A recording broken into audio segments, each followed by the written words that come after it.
Hello, everyone, and welcome to Whispering Wind Psychic Cowgirl. My name is Reverend Melissa Kennedy, and I have just been pondering some things, been connecting some dots, and I wanted to come on here and share my train of thought, what's been bubbling up in my mind, in my consciousness lately, thinking about this whole creation, everything that's going on in our world today, how it seems like so many things are falling apart, breaking apart, transforming, and what our role is as a collective, as humanity in all of this.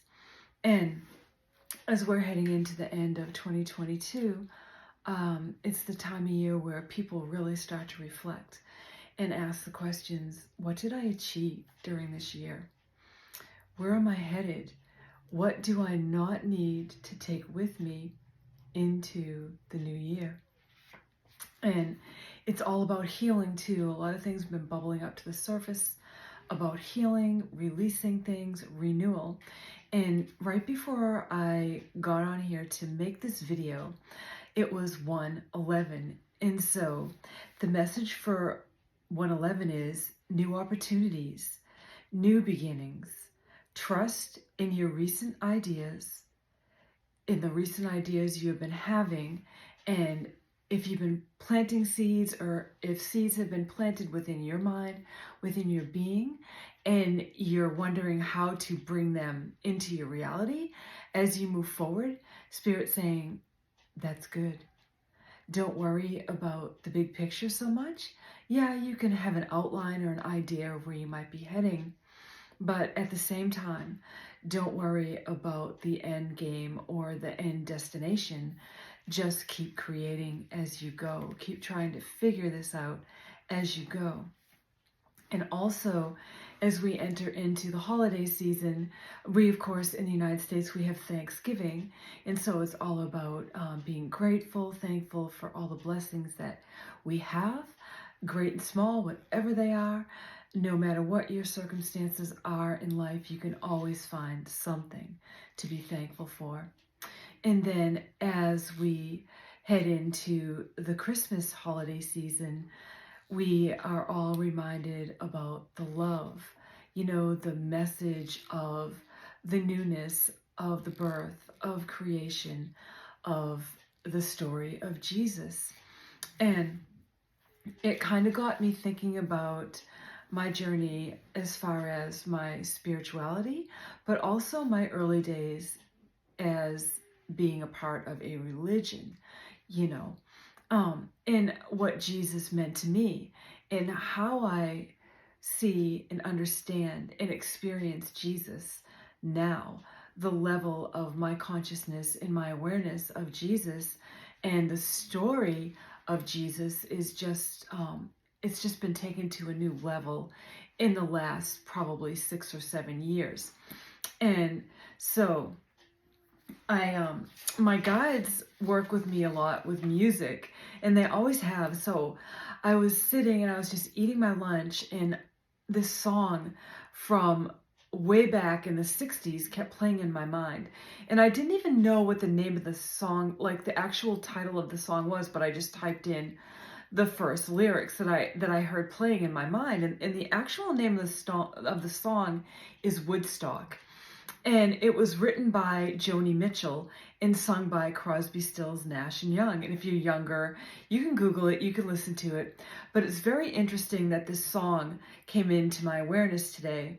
And I knew that Spirit had a message for me, so I read the lyrics. And so I'm just going to read you the lyrics. And whatever comes through to me, as I read them, I will stop and share what I'm getting from Spirit. And it starts, well, I came upon a child of God. He was walking along the road, and I asked him, tell me, where are you going? In this he told me, said, I'm going down to Yasgar's farm, gonna join in a rock and roll band, got to get back to the land, set my soul free. And then it goes, we are stardust, we are golden, we are billion year-old carbon, and we've got to get ourselves back to the garden. And it made me think, just that part really stuck out to me, because that was the part that Spirit was playing in my ear. And we've got to get ourselves back to the garden. And so how do we do that? How do we do that right now in the times we live in? How do we look back over humanity's struggles, over all of the wars and the conflicts and all of this that humanity has suffered through?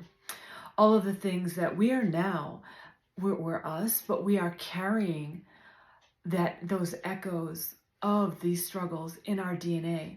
And it brings me to the story of Jesus and how it's about rebirth, renewal, and how we were taught that Jesus came to save us. What if Jesus came to teach us how to save ourselves? And if that was the truth, if that was the reality, if that is really what we're here to do right now, how can humanity save itself? And to me, the answer is simple. Humanity simply stands united, and we say no. We say no to the conflict. We say no to the war. We say no to the idea of lack, of poverty, of need, of anything that we're taught is not really our birthright here in this world, that it's something that it's not even owed to us. We have to work for everything. And do I believe that people should work? Yeah, of course. Everybody should work, but it should not be something like a heavy yoke or a complete burden. It should be a work that brings love, that brings that light of the Christ light of Christ's message into our world today. And so I feel like in order for us to get back into that garden, to find that garden, we have to be that garden. We have to challenge ourselves to dig deep and find that love for humanity.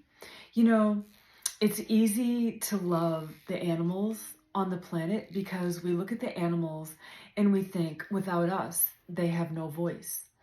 But in reality, who is the voice of humanity? Each and every one of us. Who's going to stand up for us? You know, maybe Jesus is waiting for us to figure out that we have had the keys within us all along, that we have had the wisdom and the knowledge, and that right now is the time that as a collective, as a consciousness on this planet, we figure it out. Kind of like the Wizard of Oz. You know, Dorothy had the power to go home the whole time. All she had to do was click her heels together and believe and know that there's no place like home. And just that thought brought her back home. And she woke up to the awareness that she was back home.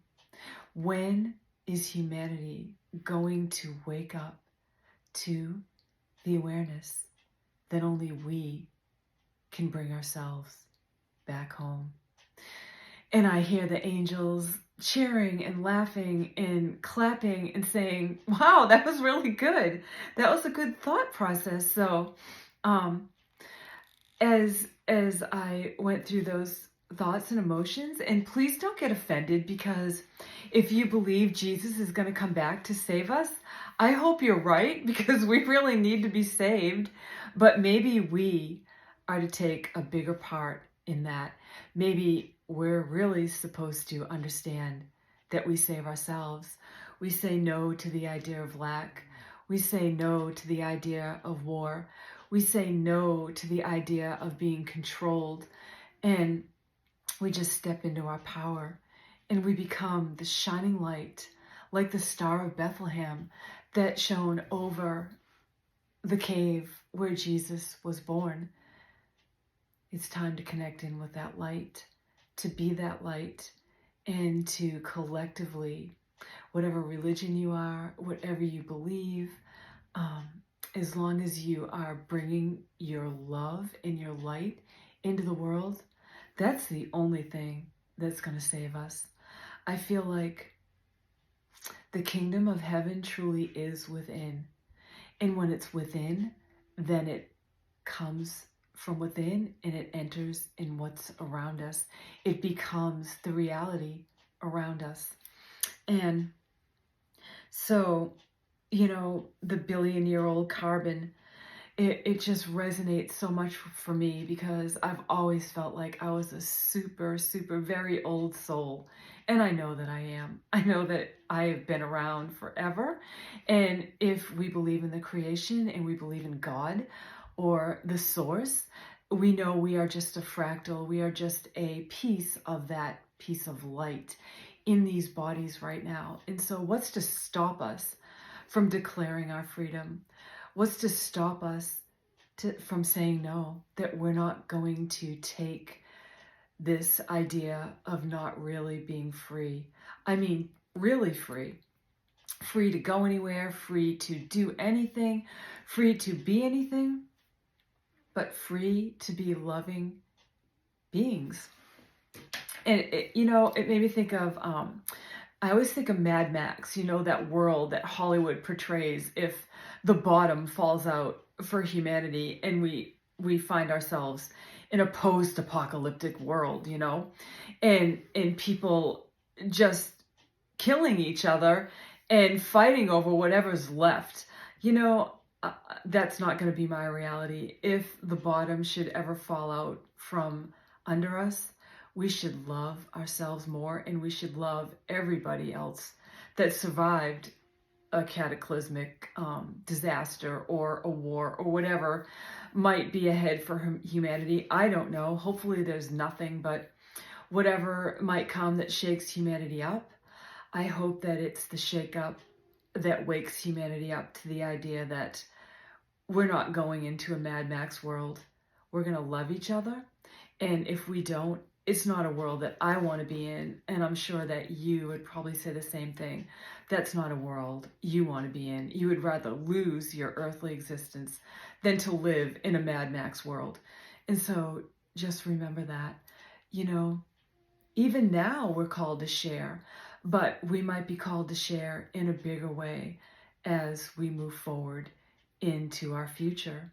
So with that being said, I'm just going to park this thought right here, and hopefully I planted some seeds in you, and that you bring out this goodness, this love out into the world with you.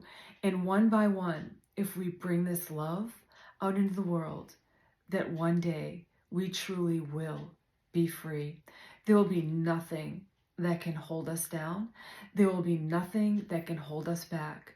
We will truly be the beings that God, the universe, that Jesus came to teach us to be. And so it is. Until next time, Reverend Melissa Kennedy, signing off. And I just want to say, if you like this video, please hit the like button, subscribe to my channel, and share this video.